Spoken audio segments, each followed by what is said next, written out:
जय श्री कृष्ण भक्तों, श्रीमद् भगवद गीता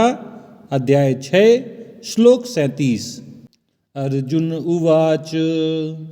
अयति श्रद्धयोपेतो योगाच्चलितमानसः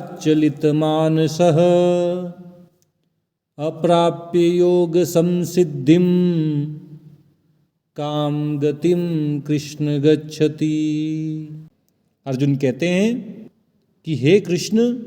योग में सिद्धि को न प्राप्त हुए साधक की, अयति की, जो श्रद्धा पूर्वक योग का अभ्यास करता है लेकिन जिसका मन वश में न होने के कारण जो योग में सिद्धि प्राप्त नहीं कर पाता है, योग से विचलित हो जाता है, वह किस गति को जाता है, ऐसे साधक की क्या दशा होती है। भगवान कृष्ण से योग के विषय में विस्तार से जानकारी प्राप्त करने के बाद अर्जुन के मन में यह जिज्ञासा उत्पन्न हुई है कि योग के द्वारा साधक परमात्मा की प्राप्ति कर लेता है, उसे आत्म साक्षात्कार हो जाता है, लेकिन अगर किसी वजह से, अगर किसी कारण से साधक को योग में सफलता नहीं मिलती है, उसे योग के अभ्यास से प्राप्त होने वाली समता प्राप्त नहीं हो पाती है, तो ऐसे साधक की क्या दशा होती है, वह किस गति को जाता है।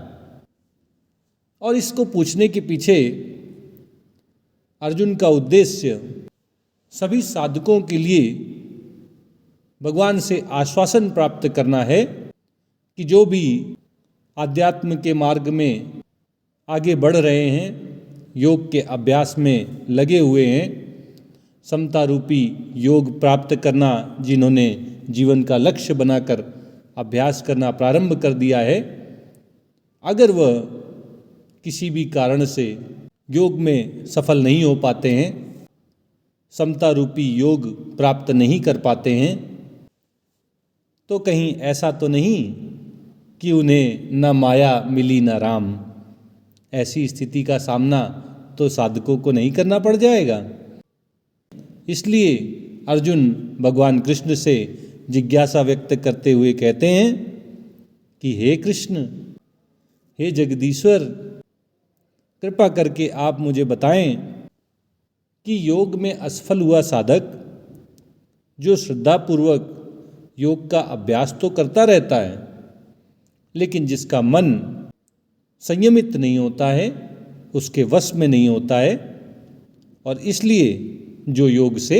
विचलित हो जाता है, ऐसे साधक की, योग का अभ्यास करने वाले ऐसे मनुष्य की जो योग में सिद्धि को नहीं प्राप्त कर पाता है, जिसे समता रूपी योग की प्राप्ति नहीं हो पाती है, ऐसे साधक की क्या दशा होती है, उसकी क्या गति होती है।